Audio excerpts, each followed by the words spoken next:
온전히 모든 것이 다 주님의 은혜입니다. 주님, 우리 죽어야 할 우리를 위하여서 십자가 못 박혀 죽으시고, 주님 다시 한번 살아나시고, 주님 우리의 본 죄악에서 끊어내신 그 주님, 그 은혜를 매일매일 기억하는 마음으로, 그 은혜를 매일매일 기억하는 삶으로 주님 우리를 온전히 주의 삶으로 이끌어 주시옵소서. 주님 감사하고 또 감사합니다. 예수님의 이름으로 기도합니다.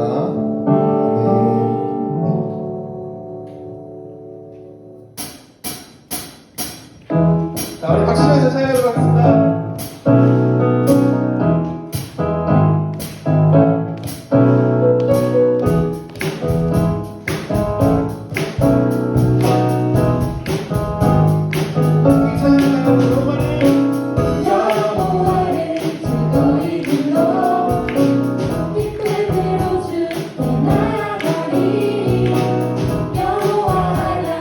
주의 백성 이르시는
우리에게 승리를 주셨고 주님께서 우리의 왕 되십니다. 그 왕 되신 주님이 우리 하나님 나라 허락하셨는데 그 하나님 나라가 온전히 믿음 가운데 우리가 구할 수 있음을 우리가 알고 있습니다.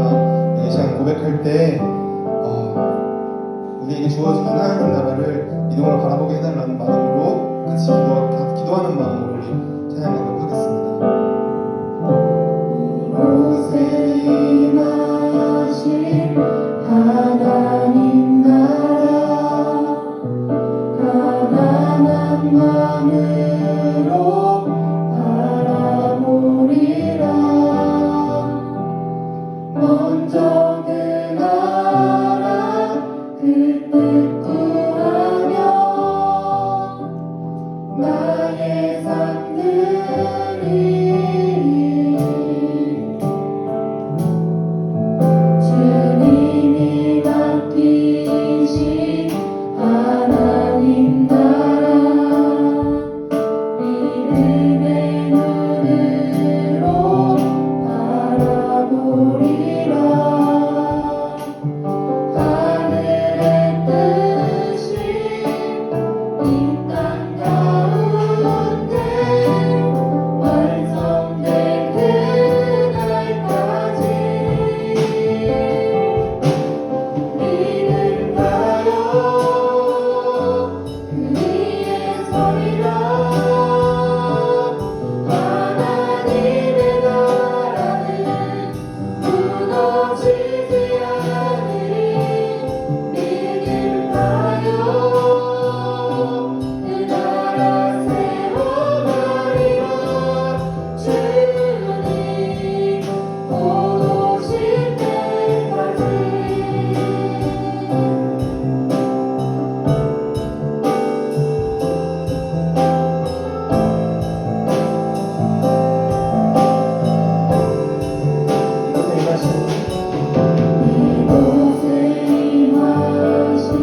방금 고백했던 그 찬양의 가사대로 함께 기도하기를 원합니다.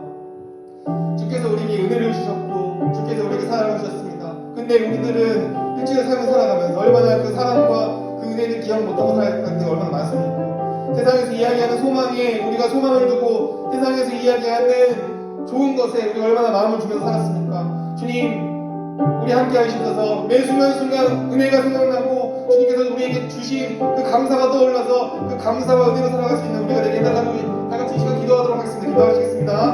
하나님 감사합니다. 주님. 예배드리게 하심을 감사드립니다. 저희가 세상 가운데 지내면서 주님을 믿는 자로서 믿음 속에 살지 못하고 세상의 헛된 것들만 추구하며 자신의 기준으로 살아왔던 지난 한 주간의 모든 죄악을 회개합니다.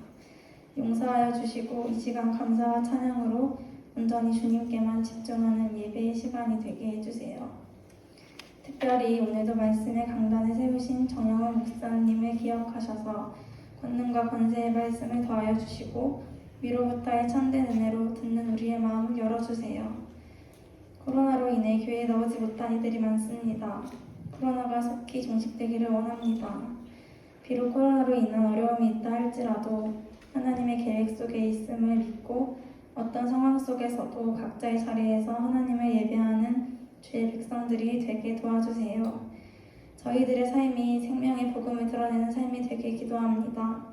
우리의 유일한 구원의 길이신 주 예수 그리스도의 이름으로 기도드렸습니다. 아멘.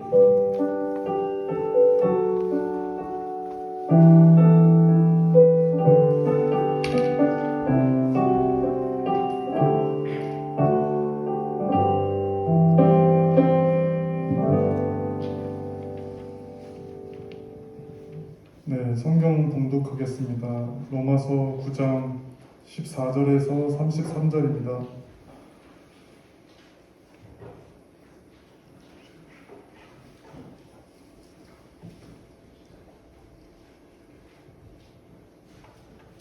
로마서 9장 14절에서 33절입니다.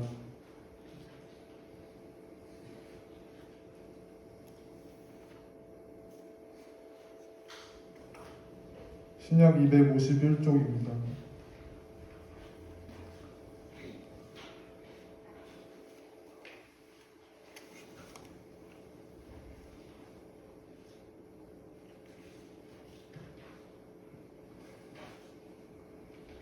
찾으신 줄 알고 제가 먼저 한 절 읽고 여러분께서 한 절 읽으시면 되겠습니다. 그런즉 우리가 무슨 말을 하리요? 하나님께 불의가 있느냐? 그럴 수 없느니라. 모세에게 이르시되 내가 긍휼히 여길 자를 긍휼히 여기고 불쌍히 여길 자를 불쌍히 여기리라 하셨으니 그런즉 원하는 자로 말미암음도 아니요 다른 박질하는 자로 말미암음도 아니요 오직 긍휼히 여기시는 하나님으로 말미암음이니라.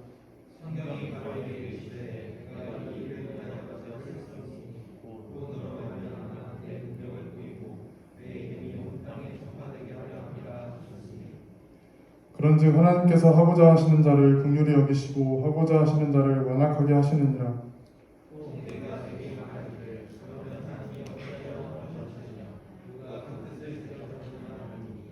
이 사람아, 네가 누구이기에 감히 하나님께 반문하느냐?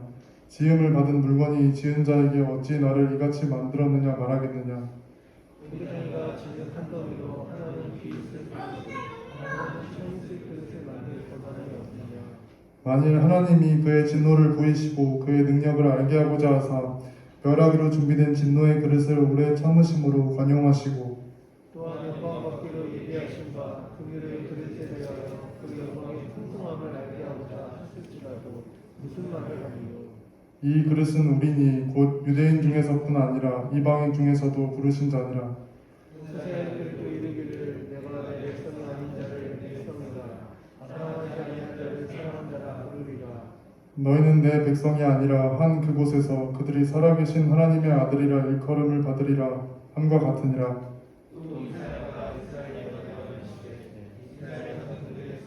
비록 바다의 모래가 될지라도 남은 자는 구원을 받으리니 주께서 땅 위에서 그 말씀을 이루고 속히 시행하시리라 하셨느니라. 또한 이사야가 미리 말한 바 만일 만군의 주께서 우리에게 씨를 남겨주지 아니하시더라면 우리가 소돔과 같이 되고 고모와 같이 되었으리라 한다 같으니라.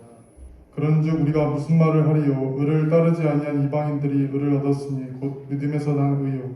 의의 법을 따라간 이스라엘이 율법에 이르지 못하였으니 어찌 그러하냐? 이는 그들이 믿음을 의지하지 않고 행위를 의지함이라. 부딪힐 돌에 부딪혔느니라. 같이 읽으시겠습니다.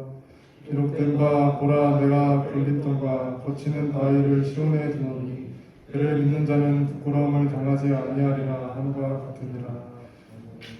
네, 오직 은혜로만 설명되는 하나님의 구원이라는 제목으로 김영우 목사님 말씀 전해주실 때 은혜가 있으시길 바랍니다.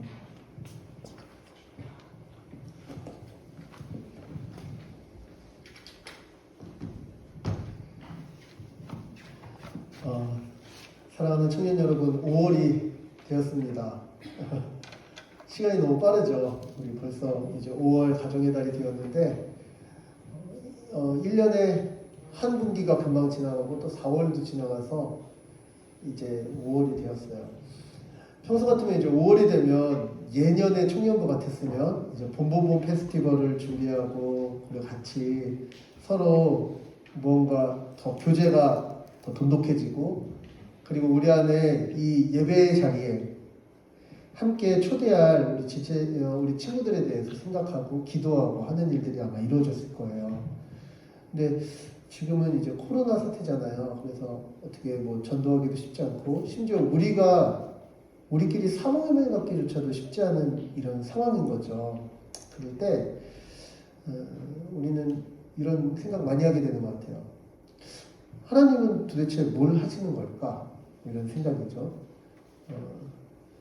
제가 이런 발언을 하는 게 주님께 너무 죄송스럽지만 이제 또 우리의 인생을 살다가 뜻하는 대로 잘 되지 않으면 우리도 모르게 그런 얘기하는 거죠. 하나님은 지금 뭐 하시는 걸까? 왜 나를 돕지 않으시는 걸까? 지금 하나님께서 주의를 펼치시면은 얼마든지 하실 수 있으실 텐데 왜 침묵하시는 걸까? 이런 고민들이 우리의 삶에는 정말 많이 마주하는 고민들인 것 같아요. 어떻게 해야 될까요? 우리가 기대하는 대로 그리고 우리가 생각할 때 정말 이거 너무 좋은 방법이거든요. 그런데 그런 방식대로 일이 이루어지지 않을 때 심지어는 그게 하나님의 영광을 위한 일임에도 불구하고 그건 너무 하나님께 좋은 일이거든요. 그런데도 그 일이 이루어지지 않을 때 그 일을 위해서 이렇게 헌신하고 애를 썼음에도 불구하고 그때 우리는 어떻게 해야 될까? 이런 고민들이 있죠. 그런데 오늘 로마서 9장은 그런 우리 질문에 대해서 답을 잘 해주는 본문인 것 같아요. 그뿐만 아니라 사실 로마서 9장에 있는 이 맥락을 우리가 한번 생각해 볼 필요도 있는데 로마서 9장의 맥락은 이제 이런 거였어요. 8장까지 오직 믿음에 의해서 구원을 얻는 거고 왜 하나님은 믿음에 의해서 구원을 얻게 하시냐. 근데 구원을 얻는 게 하나님의 의롭다함을 얻는 건데 왜 믿음이란 방식으로 하나님은 의롭게 하시는 거냐? 왜냐하면 너희들이 너무 타락한 죄인이기 때문이다. 이런 논리를 펼쳐가는 거예요. 로마서는.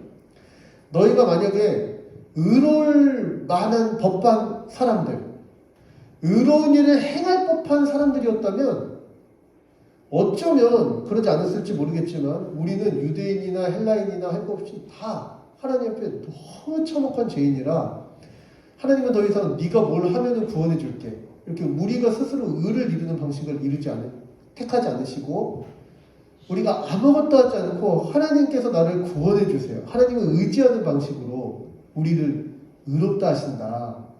그런데 그게 얼마나 유효한 일인지를 이제 믿을 때 의롭다함을 받은과 동시에 성경을 받음으로써 실제로 의로운 자로 살아가게 되어지는 그 과정까지도 설명한 게 8장이었죠.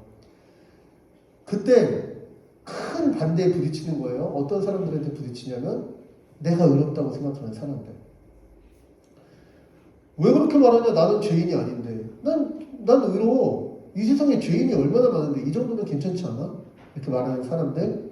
내지는 왜 그렇게 말하냐? 내가 이 의를 위해서 얼마나 많은 것을 포기했는데.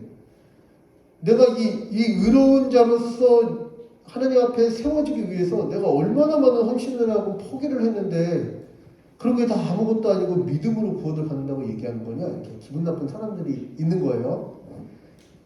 그런 반박에 대해서 하나하나 조목조목 그런 생각이 잘못됐음을 밝히는 게 이제 로마서 9장인데 우리가 읽은 14절부터 우리 33절까지는 크게 두 가지 질문에 대한 답으로서 제시되고 있는 거예요. 14절 보니까 이제 제가 노란색으로 했어요. 하나님께 불의가 있느냐? 이런 질문이고요. 그리고 19절 하나님께 불의가 있느냐에 대한 대답은 아니 하나님은 불의가 없으셔. 하나님이 다 죄인으로 심판받아야 되는데 그 중에 누군가를 불쌍히 여기셔서 구원하셨다고 하나님이 불의했다고 너 얘기할 수 있겠냐? 오히려 하나님은 이 불의한 시대의 악함까지도 사용하셔서 하나님의 구원을 이루시는 분이셔. 얘기한 거예요. 그랬더니 이렇게 말하는 거예요. 불의한 자들의 불의까지 사용하셔서 구원하신다고? 그러면은 하나님이 불의하기로 작정한 사람들이 있다는 거네. 그러면은 걔가 뭐가 잘못이야? 하나님이 불의하라고 얘기해서 불의한 건데. 하나님이 너는 강팍할 거야 해가지고 강팍한 게 뭐 잘못이냐? 그거 하나님이 잘못한 거 아니야? 이렇게 물어본다는 거예요. 그게 이 말이에요. 하나님이 어째서 그거 잘못했다고 얘기하냐? 하나님이 강팍하게 하려고 뜻을 세웠으면 누가 안 강팍할 수 있겠어? 이건 하나님이 잘못했네. 이렇게 얘기했다는 거예요. 이제 거기에 대한 반문이에요. 하나님이 주권자이시고, 그래 하나님이 강팍하게 하신 게 너 한번 이렇게 강팍해져서 시험 받아라라고 강팍하게 하신 게 아니라 오히려 하나님이 긍휼을 베푸시는 이 긍휼이 얼마나 큰지를 알게 하는 하나님의 뜻이다. 이제 이렇게 논리를 펼쳐가는 거예요. 그런 다음에 이제 마지막 우리가 바로 그 수혜자다. 이런 얘기를 하면서 로마서 9장이 끝나요. 로마서 9장의 얘기를 다시 한번 잘 살펴보면은 이런 논쟁하는 게 아니라는 걸 알 수 있을 거예요. 제가 지난주에도 간단하게 얘기했는데 하나님이 다 정하신 거야. 하나님이 구원하기로 작정한 자는 구원되고 하나님이 심판하기로 작정한 자는 심판한 거야. 이렇게 하나님의 예정에 대해서 마치 우리가 책임 없고 하나님이 다 알아서 하신다 하는 운명론적으로 예정을 받아들이게 하려고 9장을 쓴 게 결코 아니다. 로마서 9장을 읽으면서 우리가 가장 많이 받는 질문이에요. 내 인생이 왜 이래? 하나님의 작정에서 이런가 보다. 내 마음에 왜 이래? 하나님이 그렇게 정했나 보다. 이렇게 하지 않는다는 거죠. 로마서 9장은 오히려 어떤 얘기를 하려고 하냐면 어떻게 우리 같은 자가 믿음을 갖게 됐을까? 왜 우리가 예비하게 됐을까? 오늘 같은 날 충분히 자기를 위해서 더 애쓰고 힘쓸 수 있는데 왜 우리는 주를 찬양하며 여기까지 왔을까? 그리고 이게 얼마나 감사한 일인가 하나님 앞에 이런 것들을 설명하기 위해서 로마서 9장이 있다는 것을 기억했으면 좋겠어요. 그래서 오늘의 주제는 이런 거예요. 교회는 하나님의 은혜로 얻은 구원을 기뻐하며 감사하는 공동체다. 우리의 구원에 대해서 누가 설명하라고 한다면 진짜 이거 그냥 하나님의 은혜 말고는 설명할 길이 없습니다. 이렇게 말하는 것을 아는 자가 교회고 그런 자기 때문에 하나님의 구원에 대해서 도전할 만한 많은 질문들이 오히려 그런 질문 할 수 있겠네, 타당하네 이렇게 느껴지지 않고 어떻게 우리에게 구원을 베푸시는 하나님을 저기까지 의도적으로 악의적으로 모함할 수 있는가 이런 감정을 느끼는 것 그리고 그런 판단이 있는 것 그게 교회다. 이제 이런 논리가 우리 가운데 있는 거예요. 한번 살펴보면서 우리가 정말 구원을 기뻐하고 있는가 한편으로는 우리가 정말 주의 구원을 기뻐하고 있는가 이런 것들을 점검했으면 좋겠고 또 한편으로는 그렇구나 하나님의 은혜가 진짜 큰 거구나 지금 감사가 넘치는 시간이 되기를 한번 소망해 봅니다. 먼저 1번입니다. 1번 교회는 지금도 자격 없는 자를 불쌍히 여기시며 주권적 구원을 이루시는 의로우신 하나님을 예배한다. 오늘 14절부터 18절까지의 말씀 제가 설교 노트 받으셨죠? 한번 옆에 보면은 이제 무슨 얘기를 지금 오늘 14절부터 18절까지를 얘기하는 거냐면 하나님은 의로우시다를 얘기하는 거예요. 하나님이 의로우시다를 얘기하는데 하나님이 의롭지 않다고 얘기하는 사람들이 있어요. 근데 뭘 갖고 하나님이 의롭지 않다고 얘기하냐면은 죄인을 심판할 거면 심판하든지 왜 죄인을 긍휼히 여기셔서 구원하시느냐 해가지고 딴지 거는 거예요. 좀 이상하죠. 근데 왜 딴지를 거는 거냐면 그럼 구원하실 거면 다 구원하시지. 왜 누구만 구원하시는 거야? 이제 이런 걸 가지고 지금 하나님에 대해서 그 정당성에 대해서 도전하고 있는 거예요. 그때 이제 교회는 어떻게 얘기하는 거냐면 그 전제에 대해서 네가 잘못 생각하고 있다 이런 얘기를 하는 거예요. 그러니까 우리가 다 그냥 심판을 받든지 구원을 받든지 둘 중에 하나의 가능성이 있는 사람들인데 어떤 사람은 심판을 받게 하고 어떤 사람은 구원을 받게 하고 하는 게 아니라 우리는 다 심판받을 사람들이었다는 거죠. 다 심판받을 사람들 중에서 하나님은 심판을 행하시면 돼요. 제가 이제 여러분이 죄인을 심판하는 하나님에 대해서 이런 얘기를 많이 했죠. 죄의 정체가 뭐냐? 이제 복음이기 처음에서도 하는 건데 죄의 정체가 뭐냐? 결국엔 하나님으로 두지 않고 내가 하나님이 되고 싶은 거예요. 그게 죄겠죠. 거기에 대해 그러니까 죄는 결과적으로 하나님의 주되심에 대한 반발 같은 거예요. 왜 내 위에 하나님이 계셔야 되지? 내 뜻대로 할래요? 내 멋대로 할래요? 이렇게 하는 게 죄라는 거예요. 근데 그게 잘못됐다 이렇게 얘기하고 네가 스스로 하나님이 되는 것이 얼마나 비참한 결과를 가져오는지를 본인이 지은 죄로 말미암아 얻게 하는 것. 자기가 하나님을 대적하고 하나님으로부터 떨어졌을 때 그런 하나님이 없는 것이 경험되게 하는 것. 그리고 그것이 계속 지속되게 하는 것. 이거는 하나님의 주되심의 실현이라는 거예요. 그러니까 만약에 하나님이 진짜 주가 아니시면 나는 하나님으로부터 떨어져서 살래요. 근데 너무 좋은데? 너무 괜찮아. 그리고 그게 영원히 지속되면 어쩌면 하나님이 주가 아니실지도 모르겠죠. 근데 실제로 하나님은 우리에게 평안과 안녕과 만족과 안식을 공급해 주시는 주님이세요. 근데 그런 주님을 그러니까 가장 선한 것을 주심으로 다스리시는 하나님을 거부하고 주지 마세요. 난 나 혼자 살 수 있어요. 하고 자기가 한번 해보려고 했을 때 아무것도 안 돼. 그리고 그 결과를 자기가 선택한 결과에 대해서 자기가 받도록 해. 그뿐만 아니라 그것이 죄라고 또 얘기하고 그 죄가 선택한 일에 대해서 그럼 내가 정말 너에게는 베풀지 않겠다. 이렇게 작정하시는 게 이분이 정말 주님이시구나를 사실 선포하는 일과 같다는 거예요. 그러니까 하나님의 심판은 주되심에 대한 회복이다. 이런 표현은 우리가 그냥 이렇게 앉아서 목사님 무슨 얘기하는 거야? 이렇게 들으면은 잘 귀에 와닿지 않겠지만 다시 한번 잘 생각해봐요. 하나님이 진짜 주님이셔? 하나님이 주님이신데 정말 가장 선하게 공급하시는 주님이셔? 그러면 그 통치를 받으면 좋겠구나. 만약에 통치를 거부한다면 어떡하지? 통치를 거부할 때 그럼 그 거부한 자에게 정말 이 선함을 공급하지 않으시기로 결정하신다면 그런 결정이 하나님이 주님이시라는 증거일 수도 있겠구나. 이렇게 이해할 수 있다는 거죠. 근데 아주 안타까운 건 우리 모두는 사실 하나님 없게 살기를 작정한 사람들이에요. 가장 좋은 예를 한번 여러분들께 드려볼까요? 사랑하는 여러분들의 삶이 어떻게 하면 성공적인 삶이라고 생각하십니까? 어떻게 하면 여러분들의 인생의 가치가 가장 탁월하게 발산된다고 생각하십니까? 물어보면 우리는 되게 어떤 얘기를 하냐면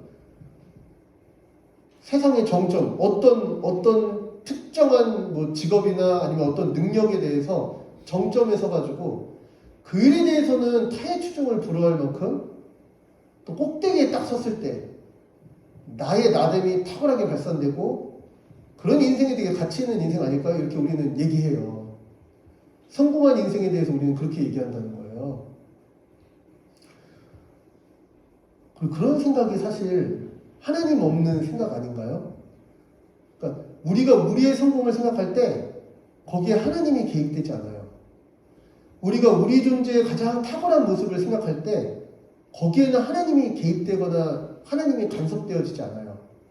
그냥 내가 좋아하는 것, 내가 잘하는 것, 나의 어떠한 게 모두에게 인정받고 그걸 통해서 내가 더 영광스러워지고 다른 사람들이 나를 다 기억할 수밖에 없고 내가 없으면 어떤 일이 되질 않고 그래서 내가 되게 꼭 필요한 사람이 되고 이렇게 우리가 생각하는 성공과 내 인생의 가치를 확인하는 방식은 다 철저하게 나의 어떠함이 있어요. 그런데 이게 하나님이 처음 사람을 창조하실 때 인간이 그런 식으로 자기의 행복과 성공과 자기 가치, 자아 실현과 가치 있는 삶을 생각하도록 지어지지 않았다는 거예요. 원래 사람은 나의 가치가 가장 탁월하게 발산되는 걸 나라는 가치를 부여하신 분, 내 모습의 원형이신 하나님, 나를 하나님의 형상으로 창조하신 하나님과 연결해서 생각할 수밖에 없도록 창조되었다는 거예요. 원래 하나님과의 관계가 단절되지 않고. 원래 사람은 자기 행복에 대해서, 자기 성공에 대해서 얘기할 때 내가 꼭 필요한 사람이 됐으면 좋겠다. 남들이 다 나를 인정해줬으면 좋겠다. 이렇게 하지 않고 나라는 존재가 어떻게 하나님의 뜻이 이루어지는 것과 다른 사람을 유익하게 하는 존재로서 기능할 수 있는지. 그리고 여러분 그거 알죠? 그 다른 사람을 가장 유익하게 하고 다른 사람을 높여주는 건 자기 자신이 다 아무것도 아닌 것처럼 사라지더라도 다른 이들이 잘 되는 것. 이런 것들을 바라고 추구하는 게 원래 원형이신 하나님을 닮은 우리의 추구거든요. 그리고 그런 모습을 둘째 아담 참 인간으로 오신 예수님께서 보여주신 거죠. 가장 영광스러운 분이 가장 낮은 종으로 오셔서 자기를 배신한 자들과 자기를 못 박을 자들을 위해서 생명을 내어주고 아무것도 아닌 것처럼 세상에서 가장 참혹한 죄인으로 그리고 그 재판관에 의해서는 반역죄로서 고발당함으로 죽임을 당하는데 사실 그 죄가 다 우리들의 죄였고 우리를 위해 죽임을 당하심으로 우리를 구원하신 바로 예수님. 원래 그런 삶이 하나님과 연결된 사람, 그리고 신자라고 얘기하는 거죠. 지금 우리는 하나님과 연결된 사람, 다시 영이 새롭게 돼서 성령으로 말미암아 영이 부활하여 하나님과 연결된 자가 마땅히 품어야 될 생각들이라는 거예요. 그런데 보세요. 우리는, 저도 그래요. 신자라고 얘기를 하고 그리스도인이라고 얘기하지만 실제 우리 미래를 구상하거나 내가 생각하는 성공을 향해서 달려가거나 내 인생의 가치가 어디 있습니까? 이런 얘기를 할 때는 우리도 모르게 하나님에 대해서 철저하게 배격해요. 그런데 그런 죄인, 그런 우리, 왜 하나님은 포기하거나 던져버리지 않고 내가 너한테 이렇게까지 했는데 고작 이 정도야? 하고 내치지 않으시고 여전히 긍휼히 여기시면서 그런 우리에게 로마서 6장, 8장에 얘기한 바죠. 아들의 생명까지 내어주시면서 모든 것들을 다 주심으로 성령을 통해서 왜 우리를 그 영광에서 영광으로 이루도록 이끌어 가시냐는 거예요. 그런 하나님의 여전히 부족한 우리를 향한 하나님의 긍휼하심, 여전히 죄인의 모습이 너무나도 많이 있는 우리를 향한 하나님의 신실하심, 이런 것들을 가지고 하나님은 의롭지 않으십니다. 이렇게 말할 정신머리가 있냐는 거예요. 그러니까 네가 얼마나 죄인인지를 알면 알수록 그런 우리를 선대하시는 하나님한테 왜 나를 이렇게 선대하십니까? 의롭지 않으시네요. 이렇게 말할 수가 없다는 거예요. 왜 나한테 이렇게까지 하시는 걸까? 왜 하나님을 떠나서 철저하게 하나님을 부정하는 나에게 이렇게까지 하시는 걸까? 하고 가장 보편적이고 정상적인 반응은 감사와 감격이지, 그걸 가지고 왜 나한테는 이렇게까지 하시는데 모두에게 그렇게 안 하십니까? 이렇게 반응하지 않는다는 거예요. 그래서 원래는 모두에 대해서 하나님의 심판이 있는 건 당연한 거고, 그런데 그보다 잘한 게 하나도 없어요. 그런 나를 이렇게까지 긍휼히 여기시고 이끄시는 하나님에 대해서는 정말 감사하는 게 1차적인 신자의 반응이다. 그리고 두 번째, 여기로 그치진 않아요. 사실 로마서의 논의는 여기서 그치지 않아요. 그래서 로마서 10장에 그런 얘기를 하는 거예요. 믿음이 들음에서 나고 그 들음이 그리스도의 말씀인데, 그런데 누가 전하지 않으면 어떻게 스스로 듣겠냐? 그 믿음이 어떻게 생기겠냐? 전해야 되지 않겠냐? 이런 말을 로마서 10장 바로 뒷장에서 하는 거예요. 그런 말이 왜 나오는 거냐면, 너 같은 죄인, 그냥 하나님 앞에 심판받아 마땅한 죄인, 사실 하나님이 구원하신다고 그렇게 은혜를 베풀어 주셔도 여전히 그따구인 죄인, 그런 죄인을 여전히 오래 참으시고 긍휼을 베푸시는 하나님의 이 은혜를 알아서 감사한다면, 두 번째, 나 같은 죄인도 하나님의 은혜가 있으니까 이렇게까지 주의 긍휼하심을 맛보는 거잖아요. 그러면 우리가 어떻게 사람들을 함부로 판단하면서 쟤는 구원받을 사람, 쟤는 구원 안 받을 사람 이렇게 하겠냐? 당연히 나를 변화시킨 이 구원의 복음에 대해서 증거하지 않겠냐? 전하지 않겠냐? 너도 변화시킨 복음인데 다른 사람을 못 변화시키겠냐? 이런 사실 논리가 담겨져 있는 거예요. 오늘 본문에는. 그러니까 먼저 신자는 내가 오늘도 미래를 생각할 때, 나의 성공을 생각할 때 이렇게까지 철저하게 하나님을 지워가는데 그런데도 하나님은 나를 긍휼히 여기신다고? 왜? 우리가 뭔데 이렇게까지 하시는가? 거기에 대해서 감사하는 자가 바로 우리다. 사랑하는 여러분, 신자가 드리는 예배의 가장 기본적인 감정은 이런 감정이에요. 정말 감사하다. 그리고 그 감사를 표하고 감사하고 그래서 그 감사를 노래하고 감사로 기도하고 그것 때문에 기뻐하고 하나님의 구원이 여기 있음에 대해서 너무 감격해하고 하는 게 우리 예배의 가장 기본적인 정서이자 우리 예배를 통해서 발산되는 어떤 신자의 영광스러움이 거기에 있어요. 하나님을 철저하게 인정하고 그분을 기뻐하고 그분을 감사하고 그분의 구원이 감격스럽고 노래할 수밖에 없고 그리고 오늘 우리 예배가 그런 예배이길 바라요. 혹시 오늘 이 자리에 오신 우리 여러분들 중에서 사실 이 자리에 오는 것 자체가 부담이신 분들도 충분히 있었을 거예요. 코로나 팬데믹 상황이잖아요. 그런데도 이렇게 함께 모여서 하나님의 구원받은 자로서 하나님을 기뻐하고 감사하는 지체들이 있고 그와 함께 같은 하나님을 예배한다는 게 우리에게 감사의 이유가 되는 또 그런 복된 시간이 이 시간이 되기를 한번 소원해 봅니다. 그런데요, 이 예배의 자리는요, 그리고 예배하는 교회는 감사만 하는 것은 아니에요. 감사만 하는 게 아니라 바로 여기 17절부터 18절까지 나오는 바로 이런 거예요. 하나님께서 긍휼한 자를 긍휼히 여기셔서 구원하시기 위해서 어떤 일을 행하시느냐? 바로를 통해서 이스라엘이 더 심각한 모욕을 겪게 해요. 벽돌을 찍어내는데 집도 주지 않고 진흙도 주지 않고 네가 알아서 벽돌 만들어. 그래서 하지만 생산량은 똑같이 해. 해서 더 괴롭고 더 힘들게 역경을 겪게 하고 이제 그런 역경을 통해서 하나님이 살아계시면 하나님이 이루시는 나라가 정말 이런 나라였을까?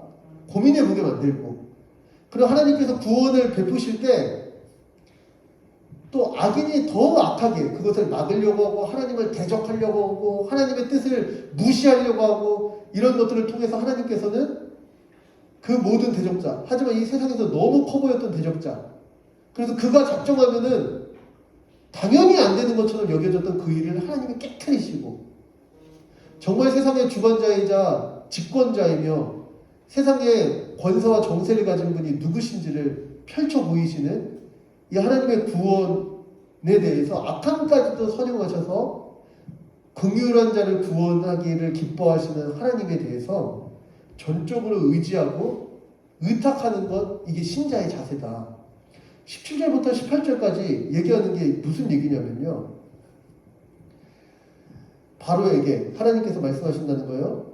네가 그렇게 아주 강팍해가지고 하나님을 대적하는 그런 일들 그 모든 것들을 통해 내 능력이 나타날 거고 내 이름이 온 땅에 전파될 거다. 그리고 나의 구원은 더 영광스러워질 거다. 이렇게 말씀하시면서 구원하시는 하나님. 그 하나님이 왜 이렇게까지 악인을 사용하시느냐? 그 이유를 18절은 이렇게 얘기하는 거예요. 긍휼히 여기시는 자를 긍휼히 여기셔서 구원하시기 위해서였다. 이렇게 설명한 거예요. 18절은. 그리고 사랑하는 여러분, 우리가 세상에서 살아가면서 신자로 살아가는 게 아무것도 아닌 것처럼 느껴질 때가 많아요. 이 세상은 사실 믿음으로 반응하고 믿음으로 가치를 정하는 시대가 아니잖아요. 그러니까 오늘 여기서 믿음을 얘기하고 하나님의 뜻을 구하려고 하고 하는 게 되게 무기력해 보이고 때로는 조롱거리가 되기도 하고 때로는 그것을 직접 배격해가지고 막 못살게 굴고 그런 일을 막 깨트리려고 하고 이런 공격들이 얼마든지 있을 수 있다. 원래 신자는 믿음과 함께 고난을 받는 거니까. 그런데 그럴 때 우리가 기도하죠. 하나님 왜 이런 상황을 나에게 허락하십니까? 하나님 왜 이런 일이 지금 벌어지는 거죠? 하나님이 살아계시다면 신자가 신주답게 살려고 할 때 주님 그 일을 보정해 주셔야 되는 거 아닙니까? 이렇게 물어볼 때 하나님께서는 어떤 일을 하고 계시냐면, 이제 우리는 미래를 잘 알지 못하니까 지금 상황을 가지고 막 하나님께 얘기하지만, 하나님은 이 악함까지도 선용하셔서 정말 신자의 신자됨이 무엇인지를 한편으로 보이시고, 또 한편으로는 그가 이런 상황에서도 믿음을 포기하지 않을 수 있는 원천이신 하나님의 온전하심을 또한 나타내기를 기뻐하신다. 이 말을 좀 더 쉽게 얘기하면, 신자는 어떤 상황에서도 하나님이 하나님 되심을 끝까지 믿고 의지하는 자다. 이렇게 좀 더 쉽게 말할 수 있을 것 같아요. 우리 지난 한 주의 삶을 돌아봐요. 하나님을 정말 의지하는 삶이 우리에게 있는가? 나의 이런 상황조차도 하나님은 아시고 이 가운데서도 섭리하고 계시다는 걸 우리는 정말 믿는가? 다시 한번 우리에 대해서 돌아봤으면 좋겠어요.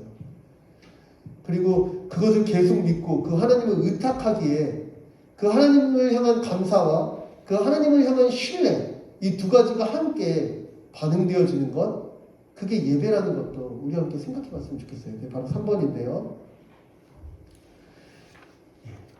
교회는 이렇게 하나님, 나를 구원하시고 긍휼히 여기시는 하나님에 대해서 한편으로는 감사하고, 또 한편으로는 그 하나님께 자신의 삶을 의탁해서 하나님의 뜻이 이루어지기를 소원하면서 하나님 나를 이끌어달라고 하나님의 통치받는 일, 이 통치받는 걸 우리 순종이라고 얘기하죠. 이것이 바로 교회가 하는 예배다. 그래서 이렇게 한 주에 한 번 모여서 드리는 공예배뿐만 아니라 교회는 날마다 삶 가운데서도 매 순간 감사하고 순종하면서 하나님의 하나님 되심을 인정하기에 통치받고, 또 하나님이 나를 구원하셨다는 사실에 다시 한번 감사하면서 살아가는 게 교회다. 오늘 이 말씀을 준비하면서 우리한테 아주 좋은 기회가 있다고 생각해요.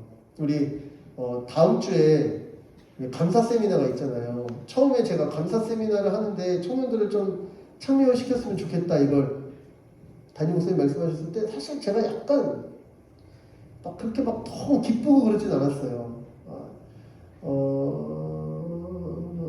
우리 애들이 이걸 정말 좋아할까? 이게 기쁠까? 이게 정말 애들이 원하는 걸까? 이런 생각이 먼저 나더라고요. 그런데 이제 목사님께서 계속 설명해 주시길, 감사해라, 이런 말을 하기는 되게 쉬운 거다. 여러분, 감사하면서 삽시다, 이런 말은 쉽다. 그리고 감사가 얼마나 좋은지 서로 말해봅시다, 이렇게 해서 세미나를 한 번 하는 건 되게 쉬운 일이다. 그런데 다음 주에 있을 세미나는 그런 세미나가 아니고 감사를 훈련하는 세미나고, 그래서 실제로 삶에서 어떻게 감사해야 하는 건지, 그리고 우리가 이렇게 처한 이 모든 상황, 우리가 결정할 수 있었던 상황과 결정할 수 없었던 이 모든 상황 가운데서도 어떻게 하나님을 인정하면서 감사할 수 있는지, 이런 훈련을 하는 세미나다. 그러니까 정말 우리 청년들이 더 왔으면 좋겠다, 이런 말씀을 하실 때 제가 또, 그리고 오늘 본문이 하필 로마서 9장 후반부였잖아요. 그치, 우리가 감사하라고 얘기하는 건 되게 쉬운데 나부터도 매일같이 감사하고 살고 있는가? 내게 감사의 목록에 기록하라고 했을 때 나는 매일 감사할 일들이 넘치는가? 이런 고민들이 되고, 또 그래서 우리같이 좀 감사하는 일에 한번 힘써봤으면 좋겠다 생각이 들어요. 하나님에 대한 감사가 있어야 그분을 의지하고 신뢰하고 의탁할 수 있거든요. 근데 하나님에 대해서 감사가 없으면 그분에 대해서 순종하는 일도 쉽지 않을 것 같아요.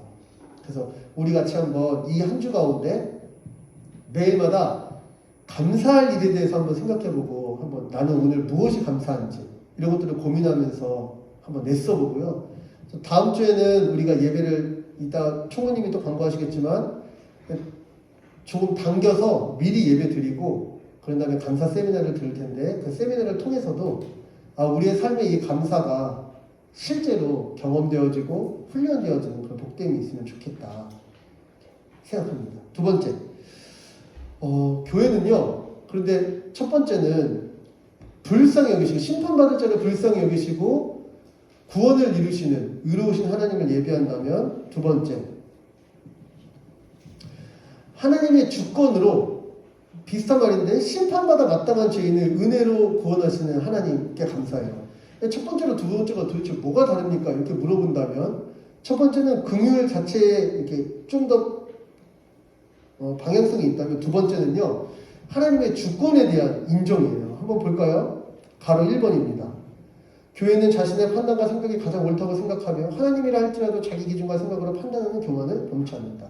이게 오늘 본문 19절부터 21절까지의 얘기인데요. 우리 살면서 그런 경우 진짜 많잖아요. 이렇게 믿음에 대해서, 내지는 자기 상황에 대해서 우리가 하나님에 대해서 얘기하거나 할 때 판단 기준이 하나님이 아니에요. 대개의 경우는 우리 자신이에요.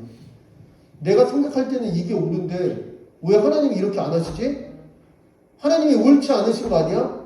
이렇게 함부로 얘기한다는 거예요. 그런데 너 뭘 근거로 그렇게 생각했니? 그 판단 기준을 들어보면 내가 생각할 때 옳은 거예요. 여러분, 이런 걸 생각하면 정말 우리가 얼마나 스스로 최종 심판자이자 선과 악을 최종적으로 분별하는 하나님이 된 사람들인지를 정말 알 수 있어요. 나를 만드신 하나님이라 할지라도 내 생각이 옳은 게 옳다고 하는 거죠. 나는 이런 하나님이 옳다고 생각합니다. 근데 하나님 당신은 왜 옳지 않으십니까? 이렇게 얘기한다는 거예요, 우리가. 그게 19절부터 20절까지 얘기해요. 이 사람아, 네가 누구에게 감히 하나님께 반문하느냐? 이렇게 얘기하는 거예요. 하나님이 창조주시고 하나님이 선악을 분별하시는 분이시고 선을 이루시며 가장 온전한 영광으로 이 세상을 이끌어 가시는 분이신데 그 하나님을 판단하는 너는 도대체 누구냐? 이렇게 물어본다는 거죠. 근데 우리는 피조물에 불과해요. 우리가 생각하는 가장 탁월하고 영광스러운 참됨도 여러분 타락해 있다는 것을 기억하시길 바라요.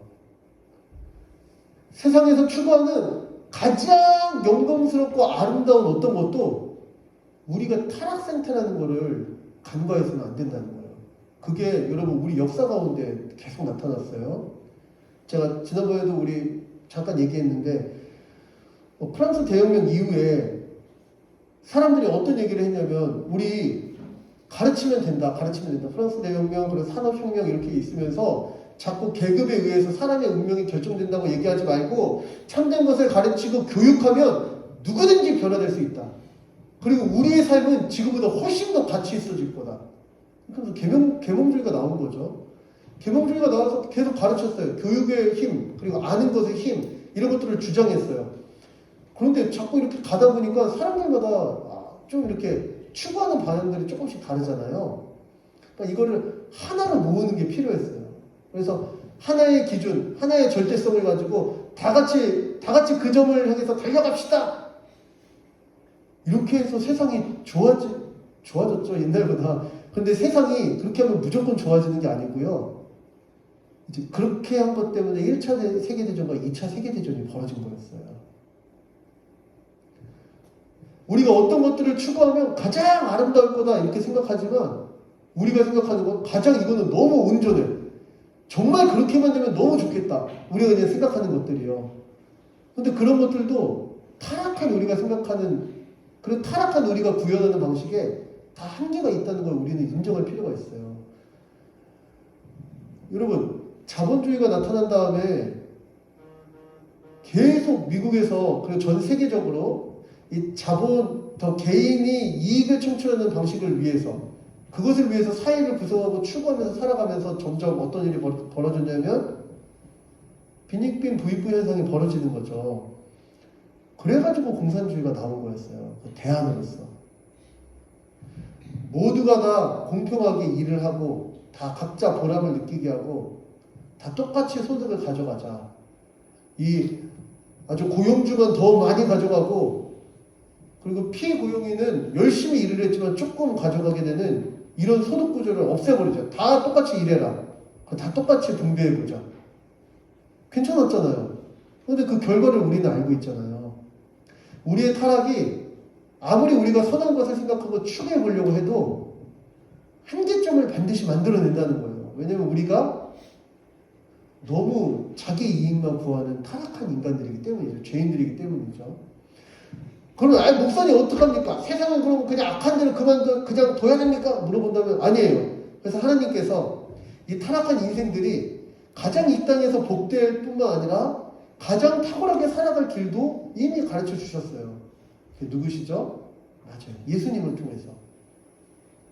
내가 생각할 때 이게 옳아. 내가 생각할 때 이렇게 하면 세상이 행복해질 거야. 내가 생각할 땐 이게 필요해가 아니라 그 죄인들, 기본적으로 하나님 없이 살아가는 이 죄인들에게 가장 필요한 것, 그리고 그 죄인이 회복돼서 마땅히 살아가야 될 그 방향, 그가 어떤 일을 맞이했을 때 어떻게 반응해야 되며, 그가 어떤 상황 가운데서 어떻게 행동하고 말하는 게 옳은지 예수 그리스도를 통해서 하나님께서 이미 다 알려주셨어요. 그리고 그 예수님의 통치받기를 기뻐하고 예수님 닮기를 소원하며 우리 인생의 답이 예수님이라고 고백하고 그분의 이 모든 것들로 충만하게 되기를 소원하는 공동체가 바로 교회예요. 그래서 교회가 내가 생각할 땐 이게 옳습니다. 하나님, 이게 정당한 거 아닙니까? 이렇게 말하는 교만을 범치 않고 우리가 생각할 때 가장 옳은 분은 예수님이십니다. 예수님께서 우리에게 알려주신 복음에 의해서 이 일이 어떻게 판단되어야 됩니까? 오히려 엿주는 게 교회가. 제가 야고보서 말씀을 넣었어요. 이게 되게 유명한 말씀이죠. 뭐 이런 거 들으라 너희 중에 말하기를 오늘이나 내일이나 우리가 어떤 도시에 가서 거기서 1년을 머물며 장사하여 이익을 보리라 하는 자들아 내일 일을 너희가 알지 못하는도다. 아니 일어날 일들을 모르면서 우리는 자꾸 이게 옳은 거야. 이렇게 하면 괜찮아. 이렇게 하면 인생에 성공할 거야. 말한다는 거예요. 그런데 실제로 우리는 일단 능력이 없어요. 내일에 대해서 자신할 수 있는 능력이 없어요. 그리고 존재의 연약함도 있어요. 너희 생명이 무엇이냐? 너희는 잠깐 보이다가 없어지는 안개니라. 그래서 신자가 마땅히 하나님을 의지해서 살아간다는 게 어떤 삶이냐면 바로 15절 같은 삶이에요. 너희가 도리어 말하기를 주의 뜻이면 우리가 살기도 하고 이것이나 저것을 하리라 할 것이거늘 주님의 뜻이면요 제가 이렇게 해보겠습니다. 주의 뜻이 우리 판단 기준의 근거고 주의 뜻이 우리 오늘 삶에서 우리가 이것을 선택해야 되는 이유가 돼야 되는데 대개 경우 우리의 삶이 그렇지 않은 것 같아요. 그래서 이런 일들이 벌어지는 거죠. 허탄한 자랑을 하니 그런 자랑은 다 악한 것이다 이렇게 얘기하잖아요. 그러면 신자는 어떻게 해야 됩니까? 17절처럼 하는 거예요. 오늘 하나님께서 우리에게 주어진 이 상황 가운데서 주의 뜻을 이루는 일, 선을 행하는 일에 힘쓰는 거예요. 이렇게 안 한다는 거예요. 좀 할 수 있지만 귀찮아. 이 정도 했으면 됐지. 이렇게 하지 않고 그게 주의 뜻이라면 그 일을 할 때 공급해 주시는 주님까지 의지해서 한번 더 나아가 보는 것. 내 생각, 내 기준에 의해서 이거 이 정도면 됐어. 이렇게 판단하지 않고 하나님의 생각, 하나님의 뜻에 의해서 살아가는 것. 그게 바로 신자의 삶이다. 그럴 때 신자가 뭐를 보냐면은 22절부터 24절이에요. 22절부터 24절은 많은 성경학자들에게 난해 구절이에요.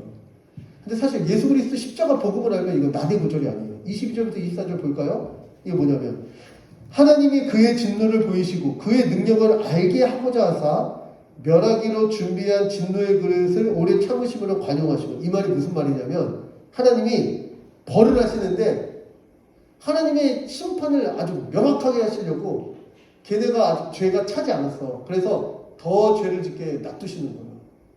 더 기다리세요. 그런 다음에 죄가 정점에 달했을 때 그것을 탁 치심으로써 한편으로는 죄에 대해서 심판하신 하나님이 탁월하게 드러나게 하고 하나님이 진짜 죄에 대해서 심판하시는 거예요.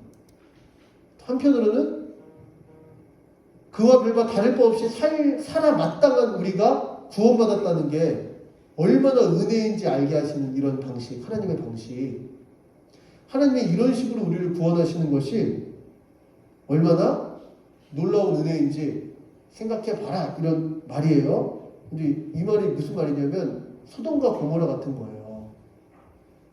그러니까 막 악이 조금 있을 때마다 하나님이 다 심판해가지고 악을 멸절시키는 방식으로 안 하시고 악이 계속 번성해서 창궐해서 악이 극을 달했을 때 하나님께서 심판하시고 하나님의 심판이 있다를 보이시고 또 한편으로는 그런 일이 얼마나 악한지도 알게 할 뿐만 아니라 그 일로부터 구원을 받잖아요. 누가 구원을 받아요? 원래 하나님은 의인이 막 50명 이렇게 아브라함이 처음에 기도를 시작했다가 10명의 의인만 있어도 하나님은 구원을 결정하셨어요. 롯과 그의 두 딸과 그 사위들, 그 아내, 그리고 롯과 친했던 몇 명만 있었으면은 그 마을은 구원받을 수 있는 마을이었다는 거예요. 그런 심판 가운데서 하나님이 긍휼을 베푸시는 것. 그리고 그 악한 가운데서도 하지만 롯이 그러니까 영향력 있게 못 살았지만 그럼에도 불구하고 그를 하나님이 구원하실 자리에 구원하시는 것. 이런 하나님이 얼마나 우리에게는 진짜 경배할 분이신지에 대해서 생각해 보라는 거죠. 그런데 여러분, 이렇게만 얘기하면 잘 와닿지 않잖아요. 이거, 죄를 심판하시는 걸 통해서 하나님의 긍휼이 얼마나 풍성한지 드러내신 게 우리에게는 어디서 가장 탁월하게 나타난 겁니까? 맞아요. 예수님의 십자가예요. 예수님의 십자가. 죄인을 반드시 심판하시는 하나님의 공의와 근데 그런 공의의 심판을 받아 마땅한 우리를 왜 이렇게까지 구원하신 건지 입으로 설명할 수 없어서 그냥 은혜라고 말할 수밖에 없는 하나님의 이 긍휼의 풍성하심이 함께 드러난 게 바로 예수 십자가다. 예수님의 십자가. 신자는 그리고 이거를 보고 이걸 믿고 바울의 고백에 의하면 날마다 이게 보이는 자인 거예요. 그러니까 우리는 막 세상을 향해서 이렇게 얘기하지 않는 거. 저렇게 타락한 세상 주님 빨리 불비를 내려가지고 소돔과 고모라처럼 멸해버리세요. 뭐 이러면 이 요한이 또 그런 말도 하잖아요. 주님 불비 내려달라고 막 이런 얘기도 하잖아요. 우리가 세상을 향해서 저건 안 되고 저건 안 되고 이렇게 판단하지 않고 우리는 그 세상의 악함을 볼 때마다 뭐가 보이냐면 예수 십자가가 보이는 자들이라는 거예요. 그렇지. 내가 저런 모습이었지. 그렇지. 내가 얼마든지 저렇게 살 법한 사람이지. 그렇지. 내가 저렇게 폐역한 사람이지. 내가 저렇게 악한 사람이지. 내가 저렇게 신의 논리로 모든 것들을 좌지우지 하려고 했던 사람이지. 그런데 그렇게 마땅한 나를 위해 주님이 심판받으신 바로 그 자리. 그리고 그렇게 심판받아 마땅한 나를 하나님의 영으로 새롭게 살게 하신 바로 그 자리. 그 자리가 신자는 늘 보이기 때문에 하나님께 겸손히 감사드리는 자다. 우리 인생에 많은 질문들이 있어요. 제가 처음 시작을 이 질문으로 시작했죠.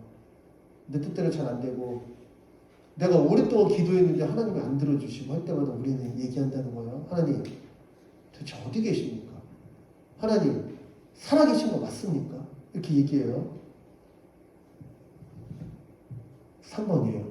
우리는 조금이라도 이해되지 않는 문제가 발생하면 하나님께 원망하거나 함부로 따지듯이 말하기도 합니다. 마치 창조주 하나님이 옆집 아저씨라도 되는 듯이 함부로 대하고 하나님은 우리에게 무슨 의무가 있는 것처럼 불평합니다.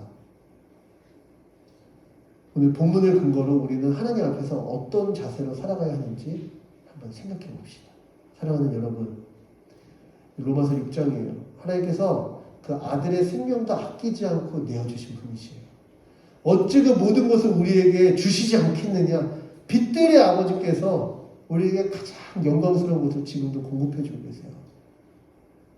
그 하나님 앞에서 나의 판단 기준을 가지고 따지고 불평하기보다는 오히려 날마다 십자가가 눈앞에 똑똑히 보여서 주를 감사하고 주를 예배하는 우리 되기를 소원해 봅니다.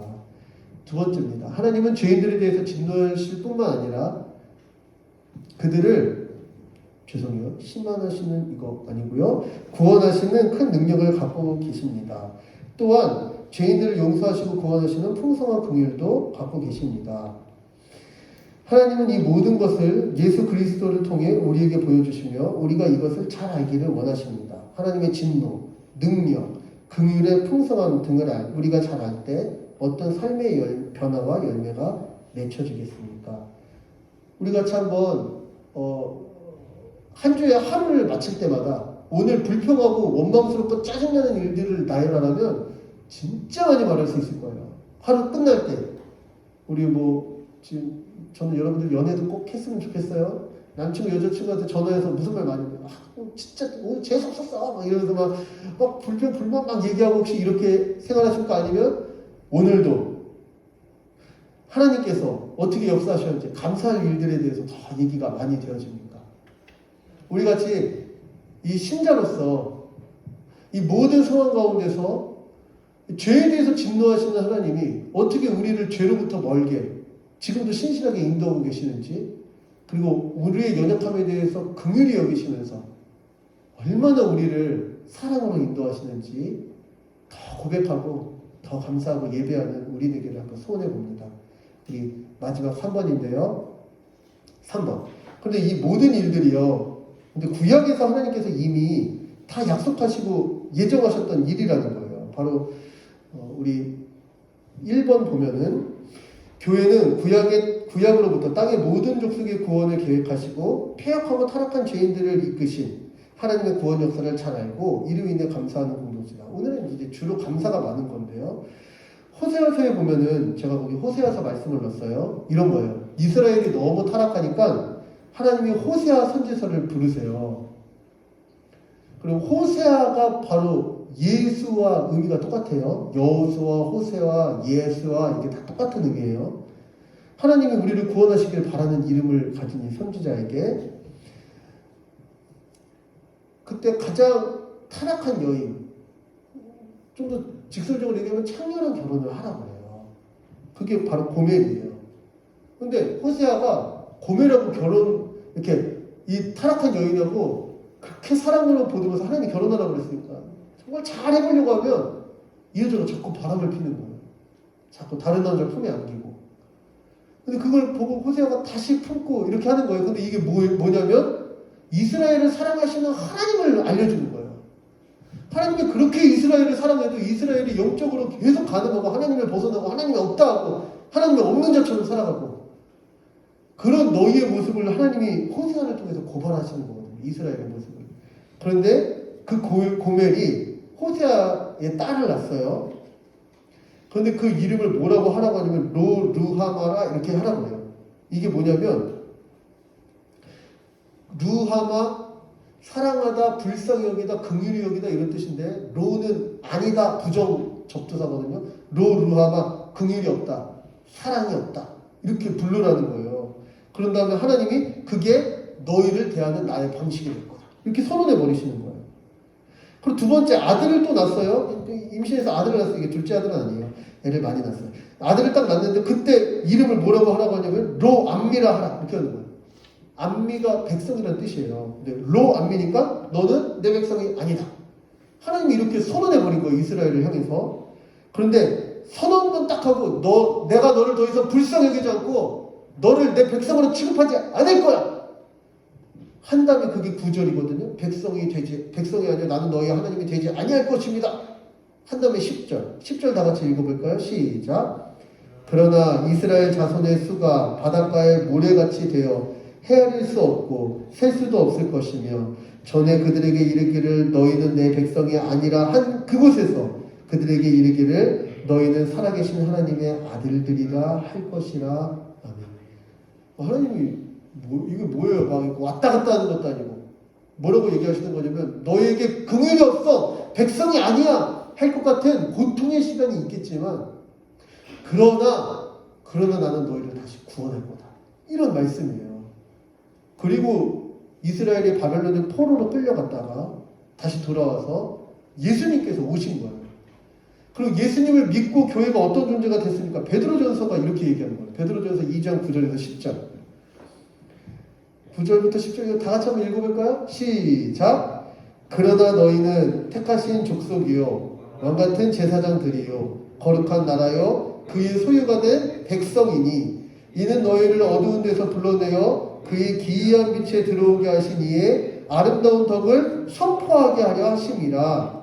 너희가 전에는 백성이 아니더니 로암미더니 이제는 하나님의 백성이요 전에는 긍휼을 얻지 못하되 루하마였더니 이제는 긍휼을 얻은 자리라. 아멘. 이 누구를 향해서 주신 말씀이에요? 교회를 향해서. 오늘 로마서 9장 25절부터 지금 무슨 얘기를 하는 거냐면 하나님이 이렇게 긍휼히 여기시고 진노 중에서도 오래 참으시면서 구원을 베푸시니 모든 것으로 하나님이 결과적으로 이루신 구원의 현장이 어디냐? 바로 너희 교회 아니냐? 이런 얘기를 하고 있는 거예요. 그러니 교회가 하나님 앞에서 이렇게 얘기 안 하는 거예요. 내가 구원을 이룬 것처럼 주님 내가 그때 봉사 많이 했잖아요. 주님 내가 열심히 했잖아요. 이런 얘기를 안 하고 교회는 오직 믿음으로 살아가는 공동체예요. 31절, 32절 이는 그들이 믿음을 의지하지 않고 행위를 의지합니다. 이게 누구예요?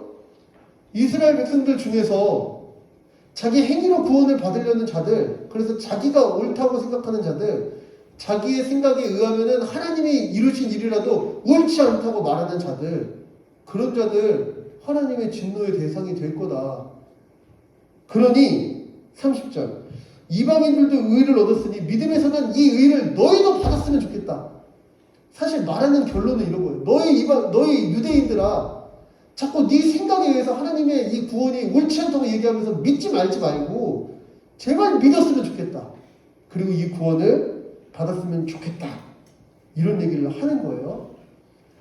그리고 오늘의 마지막 적용 같은 건데요. 여러분, 신앙생활 하면서 우리가 은혜에 대해서 잊고 우리가 하나님 앞에서 헌신했던 거, 포기했던 것들만 기억에 남는 경우가 많은 것 같아요. 어쩌면 우리의 뭐라고 그러죠? 탈진이라고 하나요? 항상 연말만 되면 많이 얘기를 해서 이제 좀 내려놓겠습니다. 이제 그만하겠습니다. 이런 탈진이 왜 오냐면 은혜에 대해서는 점점 은혜에 거하려 하지 않고 내가 헌신했던 거, 내가 애썼던 거, 내가 했던 것들만 우리가 계속 남기 때문인 것 같아요. 근데 오늘 로마서는 뭐라고 얘기하냐면 우리를 구원하시고 하나님의 교회를 세우시는 영광스러운 자리에 부르신 게 다 은혜다. 오늘 하나님을 위해서 어떤 헌신을 했다고? 어떻게 우리가 그런 헌신을 할 수 있었겠냐? 우리 같은 자가 왜 그런 삶을 살고 있냐? 이게 놀라운 은혜다. 왜 이 코로나 시대에 이렇게 그리고 우리 뜻대로 되지 않는 이때에 왜 그럼에도 불구하고 모여서 하나님을 예배하고 있느냐? 이게 놀라운 은혜다. 이렇게 얘기하는 오늘 본문을 가지고 우리가 이 은혜 가운데 믿음의 자리에 있다는 것을 기억하면서 우리 참 하나님의 백성으로 살아가는 저와 여러분 되기를 소원해 봅니다. 우리 이 시간 한번 찬양하면서 우리 기도했으면 좋겠는데요. 우리 찬양할 때 주 은혜의 이글 우리 같이 한번 찬양했으면 좋겠습니다. 오늘 본문을 오늘 말씀을 생각하면서 이 시간 찬양해봤으면 좋겠는데요. 청년 때 바라고 원하는 게 많죠. 저는 그 꿈을 갖는 게 나쁜 일이라고 생각하지 않습니다. 먼저 첫 번째 우리가 생각하면서 찬양할 일인데 우리가 바라는 성공, 우리가 바라는 그 우리 가치의 탁월한 발현 가운데 하나님이 계시는지, 내가 바라고 꿈꾸는 미래에 하나님이 계시는지 한번 자기를 점검해 보기를 부탁드립니다. 두 번째입니다. 혹시 어떤 일을 바라고 원하며 기도하고 간절히 구하고 있나요? 그런데 그 일이 잘 이루어지지 않나요? 그때 어떻게 반응하십니까? 우리를 신실하게 인도하시는 하나님을 의지하십니까? 아니면 쉽게 불평하고 원망하십니까? 우리보다 크신 하나님께서 우리의 삶을 이끄심을 다시 한번 의지한다는 것, 그게 어떤 의미인지도 한번 고민해 보셨으면 좋겠어요. 내 생각에 옳은 것, 내 생각에 좋은 것들이 하나님 앞에 주장되는 것이 아니라 하나님의 뜻이면 오늘 내가 살기도 하고 이것도 하고 저것도 하겠다고 고백하면서 하나님의 주재권을 인정하는 우리 되기를 한번 소원해 봅니다. 우리 마지막인데요. 이 모든 것들을 고백할 수 있는 은혜에 대해서 다시 한번 생각하면서 감사하면서 우리 이 찬양으로 주님께 영광을 돌리면 좋겠습니다. 주 나의 모습 보내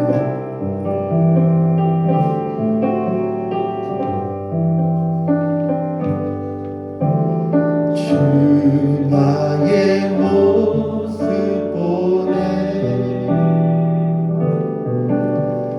사랑 나의 맘 보시네 주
자신에 대해서 하나님 앞에 솔직하게 한번 세워보십시오. 우리가 구원받기에 합당한 사람들인지, 우리가 꿈꾸는 미래와 우리가 꿈꾸는 성공에 대해서 하나님 앞에 정직하게 세워보십시오. 우리가 정말 구원을 누릴 법한 사람들인지. 오늘 본문은 이야기합니다. 그럼에도 불구하고 루아마 로암미라 일컬어지기에 합당한 우리임에도 불구하고 하나님은 예수 그리스도를 통해서 오늘 우리를 전에는 백성이 아니더니 이제는 하나님이 백성이라고, 전에는 긍휼을 얻지 못했더니 이제는 긍휼을 얻은 자라고 선언하고 있습니다. 사랑하는 여러분, 이 땅의 그 부귀와 영화를 우리가 누리지 못해도, 이 땅에 우리가 꿈꾸는 성공이 이루어지지 않아도 하나님의 구원의 은혜가 우리에게 지금도 역사하고 있기에 감사할 수 있는 우리가 됐으면 좋겠습니다. 영원한 나라가, 영원한 하나님의 사랑이 우리에게 지금 임하여 있습니다.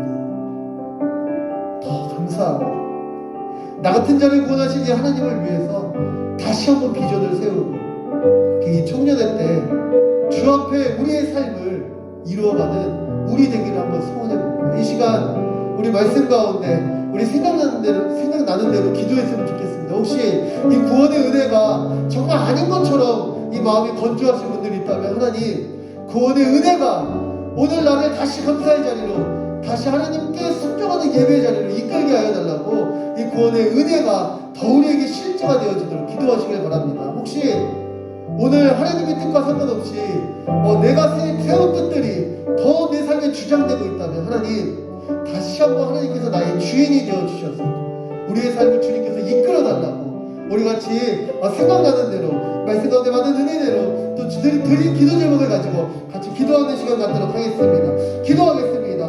살아계신 하나님 감사합니다. 하나님께서 우리에게 베풀어주신 이 구원, 아버지 구원의 은혜가 아버지 얼마나 아버지 우리 같은 자들의 끝까지 참으시면서 긍휼히 여기시면서 하나님께서 베푸신 놀라운 은혜의 구원인지 아버지 다시 한번 생각해봅니다. 아버지 백성이라 이렇게 합당하지 아니한 자들, 아버지 주의 긍휼을 받기 합당하지 아니한 자들, 우리의 미래와 우리의 필요한 가운데 철저하게 하나님을 상지하고 자신을 위해서 살아가는 우리 같은 사람들, 아버지 이런 사람을 여전히 사랑하시고 내 구원의 백성을 말씀하시고 너는 내 아들이다, 너는 나의 자녀다 이렇게 부르시는 그 하나님의 인연을 생각하며 다시 한번 우리의 삶이 주님 안에서 발견되어지기를 바랍니다. 주님, 우리의 사랑의 청년들 한 명 한 명이 날마다 구원의 은혜로 말미암아 감사하며 살아가는 주의 백성이 되게 하여 주시옵소서. 우리 사랑의 청년들이 날마다 이 구원의 은혜 때문에 하나님 앞에 날마다 순종하며 주의 뜻을 이루어지기를 다짐하는 주의 백성이 되게 하여 주시옵소서. 하나님 주께서 은혜를 베풀어 주시고 함께하여 주셔서 우리의 매일마다 주의 은혜가 넘치게 하여 주시고 주의 은혜가 더 분명해지게 하여 주시고, 그래 우리가 꿈꾸는 미래와 모든 일들 가운데 주를 의지하여서 주를 아버지 의탁하여서 아버지 우리의 삶 가운데 그럼에도 불구하고 감사하며 그럼에도 불구하고 구원의 복음으로 아버지 다시 한번 전하며 다시 한번 예비하며 그럼에도 불구하고 사랑하며 그럼에도 불구하고 주의 뜻을 이루어가는 우리 되어질 수 있도록 주님 도우시고 우리 가운데 주의 은혜가 더 선명하게 보이게 하여 주시옵소서. 세상 소망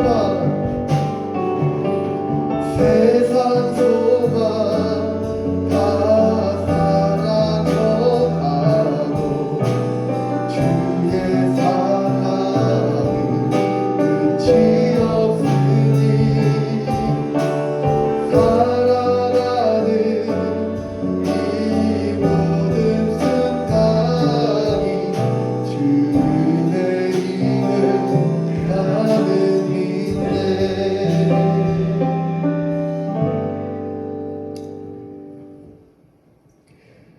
살아계신 하나님 감사합니다.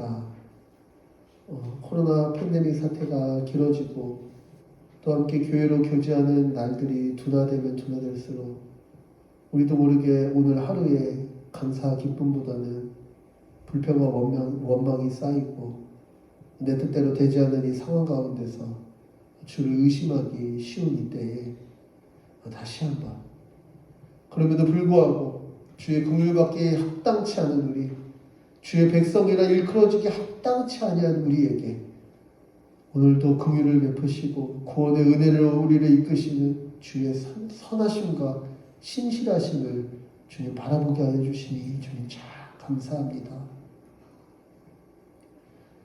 주님 없이 미래를 세우고 주님 없이 뜻을 정하고 주님이 삭제된 성공을 꿈꾸며 그렇게 세상 가운데서 다른 박자라도 누리는데 주님 오늘 다시 한번 구원의 은혜를 힘입어서 날마다 기뻐하고 감사할 뿐만 아니라 주님 안에서 다시 한번 뜻을 세우고 주님 안에서 다시 한번 미래를 계획하면서 주 뜻 가운데 살아가는 우리 되어지도록 주님 이 구원의 은혜로 우리를 더 그 은혜의 자리로 인도하여 주시옵소서. 나 혼자 구원을 얻는 것이 아니요 함께 한 몸인 교회로서 우리 주 예수 그리스도의 통치를 받게 하여 주셨사오니 서로 돌아보면서 이 매일의 삶마다 이 구원의 은혜로 격려하게 하여 주시고 어려울 때 곤고하여서 넘어지기 쉬울 때 서로를 위해서 기도하며 나를 다시 한번 믿음으로 권면하는 지체가 있다는 사실로 더 주의 구원을 확신하며 주의 구원을 찬양할 수 있도록 우리에게 교회된 삶도 더욱더 강화시켜 주시옵소서. 하나님 이 시간 감사 예물을 드린 손길이 있습니다. 그리고 우리가 가진 것들을 내어놓아 주님 앞에 주정 헌금을 올려드립니다. 주님 이 예배 헌금과 감사 헌금 이 모든 물질 가운데 우리의 땀과 눈물과 수고가 배어 있사오니 주님 우리의 삶 가운데 더 감사할 일이 넘치게 하여 주시고 고된 이 노동과 고된 미래를 향한 준비의 이 과정 가운데 더 주께 그 구원의 은혜를 누리며 예배할 날들이 더 많아질 수 있도록 주님 은혜 베푸시고 복음이 복음되고 교회가 교회되는 일에 주님 이 예물을 사용하여 주시옵소서. 우리 청년들 한 명 한 명 이 한 주간의 삶 가운데 이 구원의 은혜로 말미암아 기쁨과 감사가 넘치게 하실 우리 주님을 기대하며 예수님의 이름으로 기도합니다. 아멘. 이제는 우리 주 예수 그리스도의 은혜와 아버지 하나님의 끝없는 사랑하심과 성령의 우리 마음을 새롭게 하셔서 구원의 은혜를 보게 하시는 교통하심이 오늘 이 로마서 9장 후반부 말씀을 통해서 자신도 모르게 하나님을 판단하고 자신도 모르게 미래의 주인이 되어 있었던 우리를 내려놓고 다시 우리를 긍휼의 자리로 이끄시는 하나님의 구원을 기뻐하기로 다짐하는 우리 삼양의 청년들 머리머리 위에 우리 한국교회와 세계 모든 주님의 몸된 교회 위에 이제부터 영원토록 함께 있을지어다. 아멘.